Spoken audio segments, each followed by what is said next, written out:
Hey, everybody, and welcome to day 8, session 8 of How to Find Success or How to Be Successful in 30 Days. This is Real Talk. I am your host and your guide, Jody Almond, and I'm excited to be here with you again this evening. And I'm glad that you're here.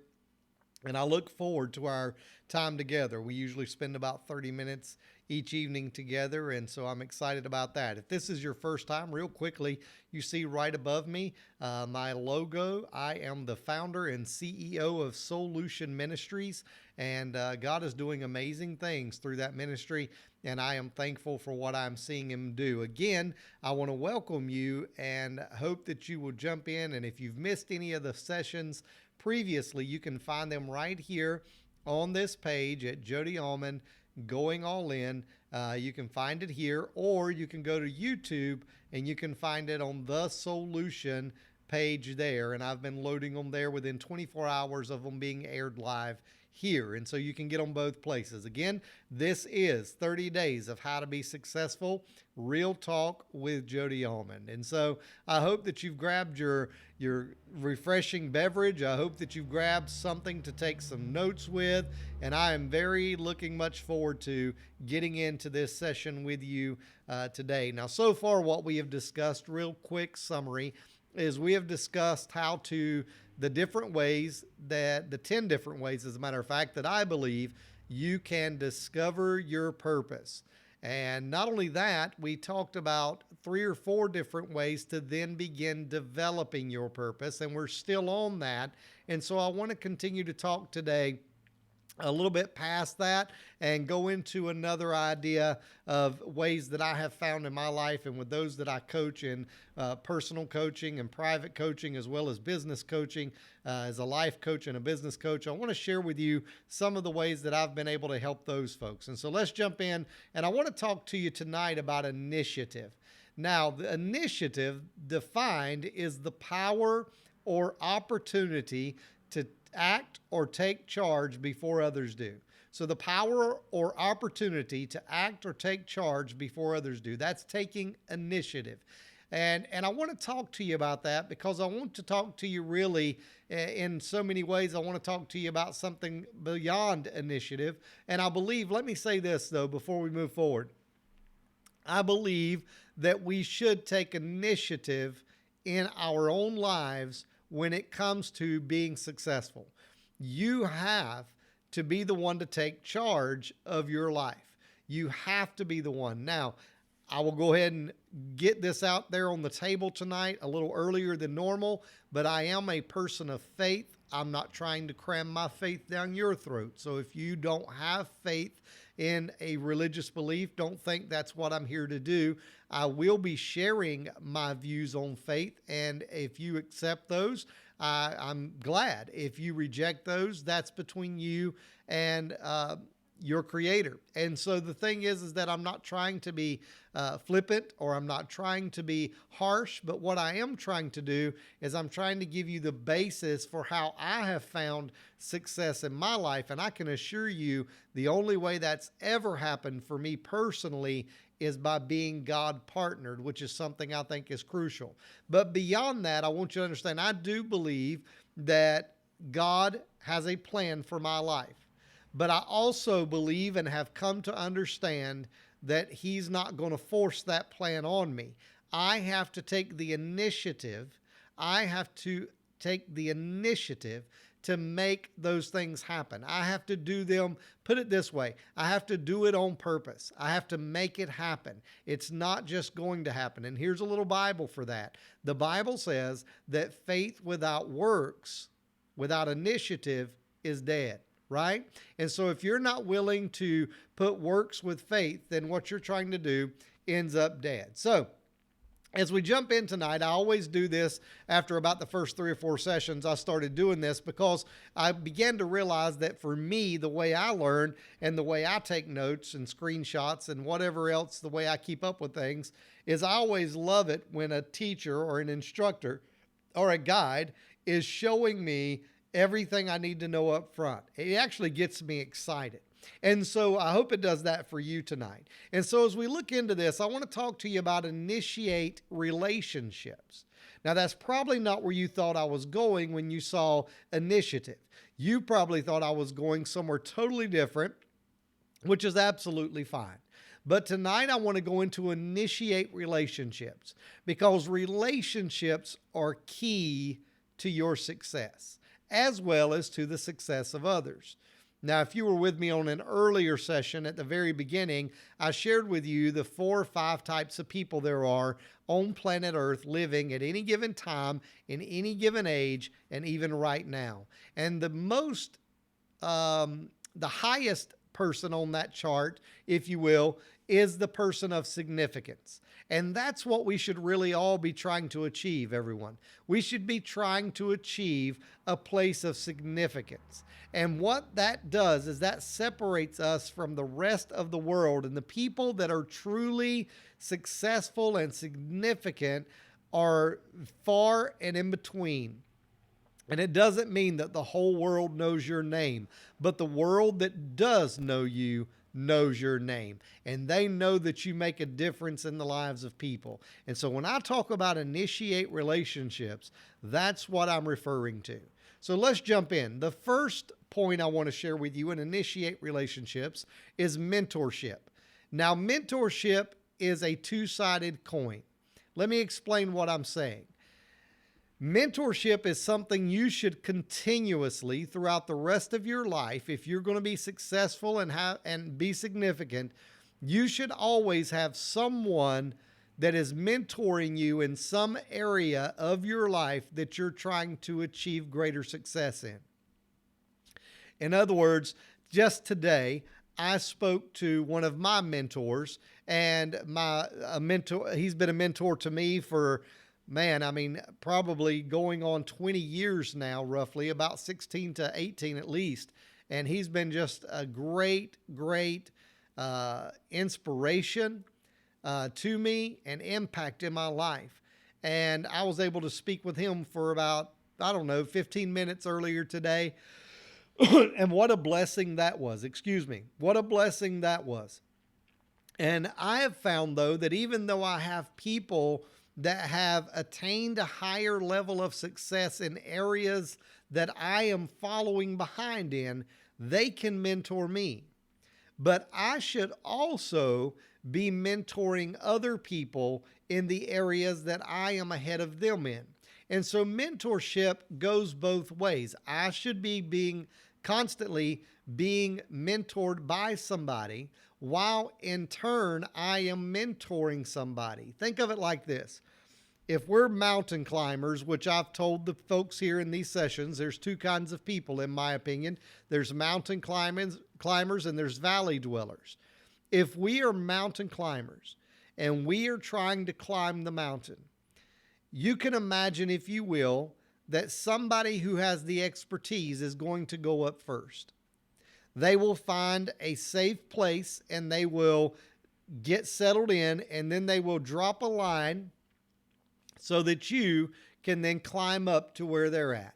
And maybe you climb up not quite all the way, but you make it halfway or 3/4 of the way.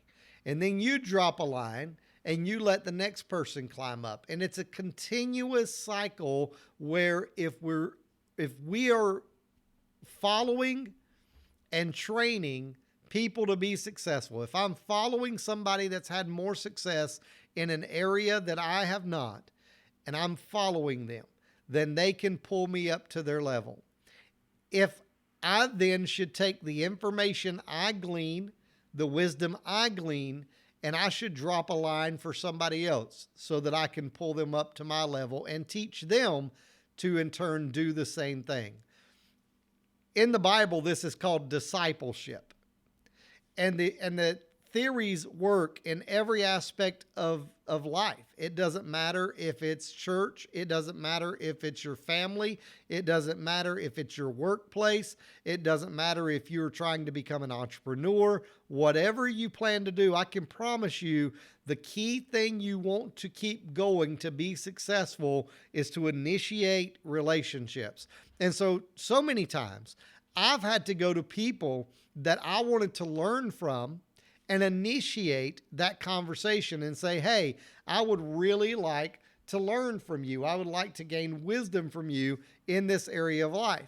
And then I also go to people many times and I initiate with them. Hey, I would love to mentor you. I would love to bring you up to a higher level and a higher calling in your life and finding your purpose. And so that's what mentorship is.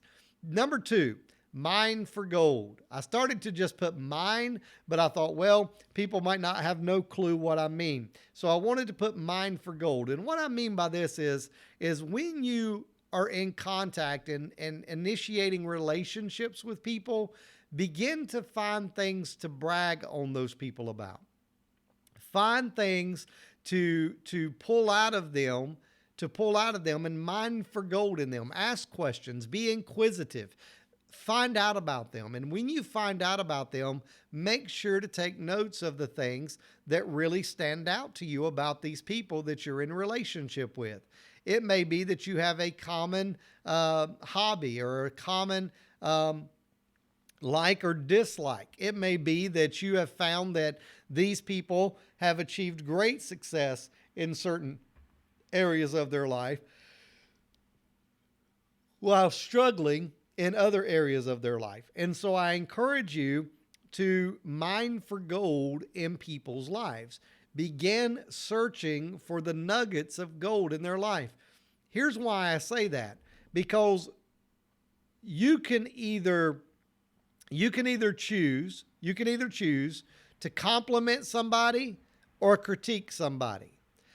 And let me tell you what I've learned. If I'm complimenting versus complaining, it makes a huge difference in people's lives. A huge difference. I've learned this in over 20 years of trying to motivate people. And when you go mining for gold, what you find is you find ways to motivate people in a good way.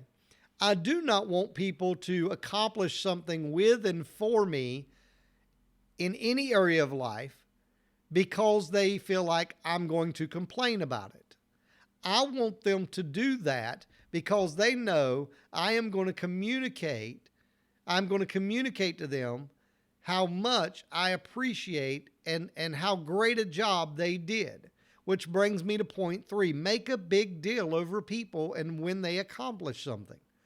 When you find somebody, let me put it this way. There's been different things that I have people help me do so often.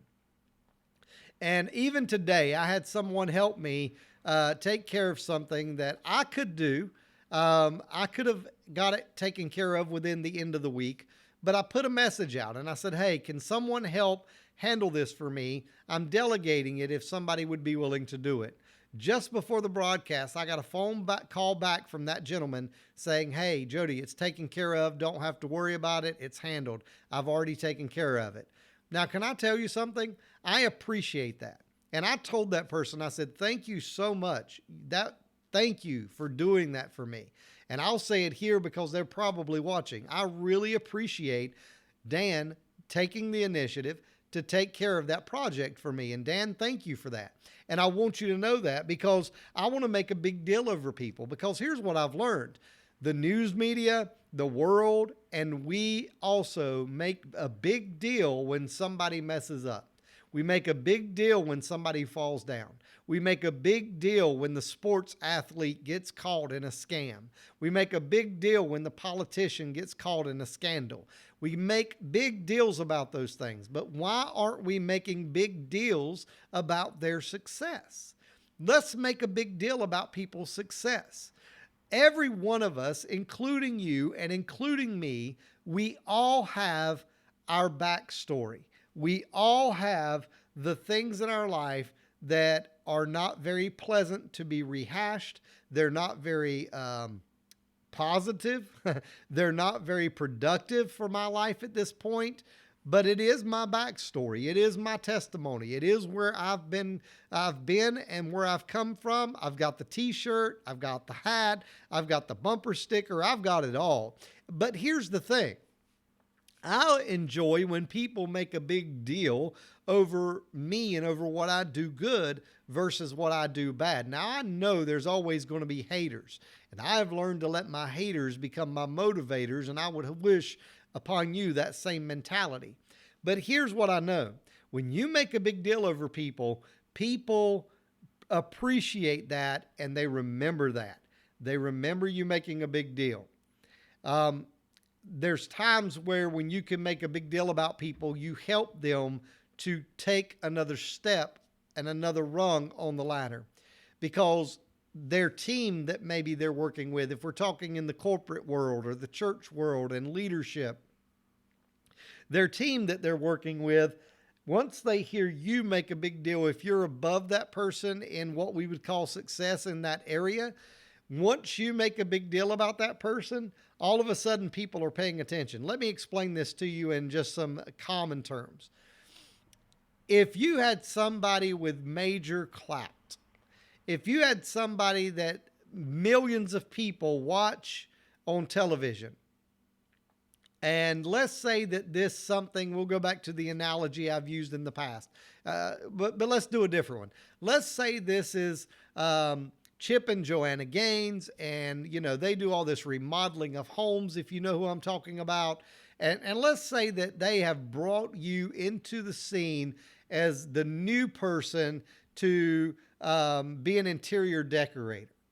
And they're like, hey, Jody is the best interior decorator we could find for our jobs. And so now Jody Almond is our head interior decorator. Maybe Jody Almond is our head architect. Maybe Jody Almond is our head carpenter, whatever. Can I tell you what that just did? That just gave you exposure because they made a big deal about you. Now you've got people paying attention. When you make a big deal over somebody, whether it be positive or negative, the effects are the same. People pay attention. And you want to be a positive influence in people's lives. So when you're initiating relationships, especially through mentorship, mining for gold in people's lives and finding the good in them, making a big deal over the successes they have, even if it's small successes, you want to make a big deal about it. And then fourthly, you want to memorize people's names. Now this is one that I'm going to be very transparent on. Up until the last probably 1 to 2 years, about 2 years now, I really struggled with people's names. I struggled with remembering their names so often. I remembered their faces. I would remember sometimes details about them, but their names would somehow elude me when it come into a conversation. And I even wrote about this in part of the book I wrote, Going All In, Finding Success Through Surrender. But when I would do that, I would discuss with people, in general terms, I'd be like, hey man, how's it going? Because I couldn't remember the guy's name. But what I had happen was I began to realize that the church I pastor began to grow very quickly. And I wanted to help make people realize how important they were to me. So I began to really focus on memorizing their names. Now, I'm not talking on the scale of some churches. We don't have thousands of people, but for us, we were growing exponentially at this time, and I was just struggling before that to keep up with people's names, but I made it a priority, and this is what I want you to hear. Here's a funny story. When I first came to the church, me and another gentleman in the church had went out to visit a family that was part of our church family. And when we went out to visit this family, we were on our way there, and we were taking some food to them because one of the members of the household had had a surgery. And on our way there, I asked the gentleman driving me, I said, what's this lady's name? And he told me. I said, okay, good. I'm just terrible with names. And so we pulled up, and I'm talking less than a minute later. We pulled up in the driveway. She's standing in the yard, and I holler and say, hey, how you doing? And I call out a name. Well, I realized when I called out the name that it was wrong, but I just kept playing it off. I just kept going with the flow and kept talking. Anyway, we passed along the food. We spent a little time with them. We got in the car to leave. And my friend that drove with me there, he's laughing, and he said, man, he said, you messed her name all up. You butchered it to death. And I said, I absolutely did. I said, man, I told you I'm terrible with names. Can I tell you why that happened? Because I had not made it a priority. And what I've learned to do in my life, and what I would encourage you to do in your life, is memorize their names.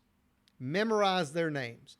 When you initiate a relationship with somebody, when you meet somebody, find a way for you to memorize their names. If you need to take a note, I mean, let's say you just met somebody for the first time, and it could be a business deal, it could be an over-the-phone conversation, a Zoom conversation, it may be email, it may be whatever, but you want to get to know this person better. You want to memorize their name, because here's what's going to happen. If that email leads to a Zoom conversation, a video chat, and you're sitting there looking at them and they're looking at you, and you're like, yeah, sorry, man, I forgot your name, but it's good to be on here with you. You have just killed the opportunity to possibly do better business with that person, or be mentored by that person, or be a mentor to that person. You've lost the possibility of mining for gold and making a big deal because they feel like they are unimportant. On the flip side of that, what I've learned is when you call somebody by their name. Now, if you've ever been to a 5-star resort or restaurant, or not restaurant, but hotel, many times when you go to those places, when you pull up because of your license plate, they have a strategy that they'll look at your license plate and they will walk to the door and open the door and say, it's nice to have you with us today, Jody. We hope that you'll enjoy your stay. Now, I don't know about you, but that's awesome. That makes me feel like I am the king of the world. And I will most likely, unless something goes ridiculously crazy, I am going to recommend this establishment to so many people because they've taken the time to make me important enough to know my name. Now, here's what happens. I have found that people remember you for you remembering them. Did you hear what I said? People remember you because you remember them. Not their face, not details about their life. That's all important. That comes from mining for gold. But you remember them by name. You remember them by name. You know, in my book, I talk about a scenario where Abraham is getting ready to sacrifice his only son, Isaac, his true gifted son from God, Isaac. And as he's getting ready to do that, God calls him by name through an angel, Abraham, Abraham. Now, can you imagine, and I'm not downplaying God or his IQ, okay? He's all-knowing. But here's the thing I want you to understand. If God focuses so much on the fact that he knows my name, then shouldn't you take the time in the relationships you build, in the relationships you start, in the relationships you have to know somebody's name? I'm telling you, I wish people sometimes, I hear people say, you know, Jody is a great teacher. He's a great preacher. He's a great motivational speaker. He's a great coach. But you know what really stands out to me about Jody? 2 things. He made a big deal about me. He took me and had a cup of coffee with me one-on-one, you know, or he knew my name. I couldn't believe it. All the people he deals with on a daily basis, and he knew my name. I'm telling you, folks, it makes a difference. It makes a difference. Let me get on to number 5. Make memories. Now, what do I mean by this? Make memories with the people you're in relationships with. Make memories. You know, here's one I'll tell you. I'm going to tell you a story from a long time ago with me and my daughter. We live in southeastern North Carolina. We live between, really, if you know the area, we live between a city called Winston-Salem, North Carolina, and Charlotte, North Carolina. And we lived at one time in an area below Winston-Salem in an area called Lexington, North Carolina. Well, the area we lived in, our utilities were handled by a separate area because we was in the county. And the other area was called Welcome, North Carolina. You can look it up if you don't believe me. Welcome, North Carolina. So at the time, my oldest daughter was young, and me and her had jumped in the car, and she and I was on our way, and we were going to pay the utilities bill. And I've always been one to cut up and pick with my children and just have a good time. I believe we should enjoy life. And while we were on our way there, we come up to the city limit sign and it said, "Welcome to Welcome." And so I made a big deal about it. I was like, "Hey, look, welcome to Welcome." And she was young. She was very young. She wasn't old at all. And it made her day, man. She just busted out laughing. She exploded in laughter, which made me laugh. And we just had a laughing time there in the car, joking about welcome to Welcome. And I still do things like that. I still do all kinds of things to make memories, make relationships. And you know what? For a long time, we talked about those things.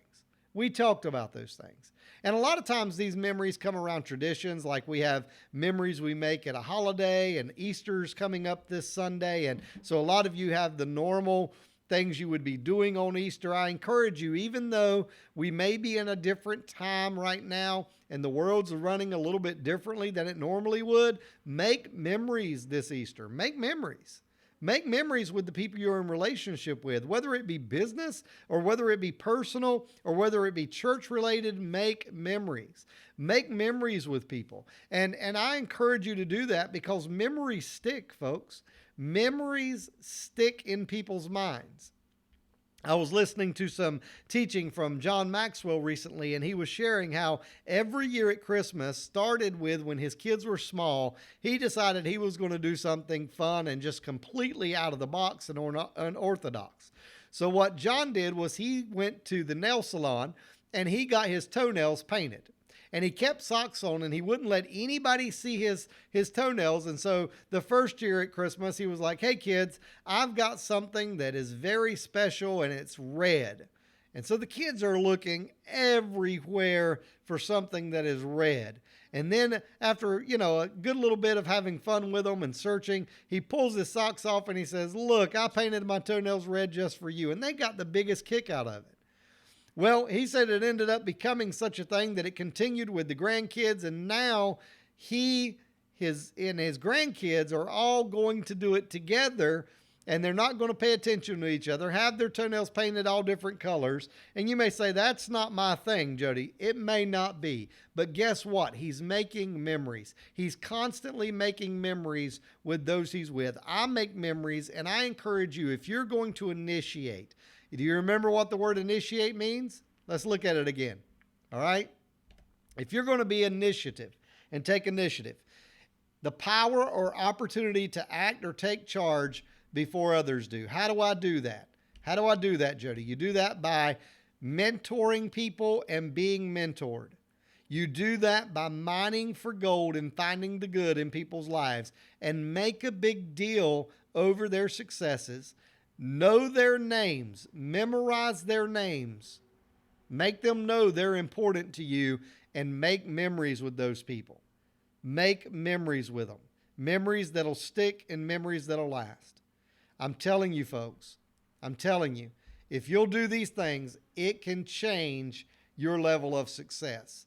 Because, listen, it doesn't matter how successful you are in your little world. What matters is how successful you are in the big old world and in everybody else's life as well.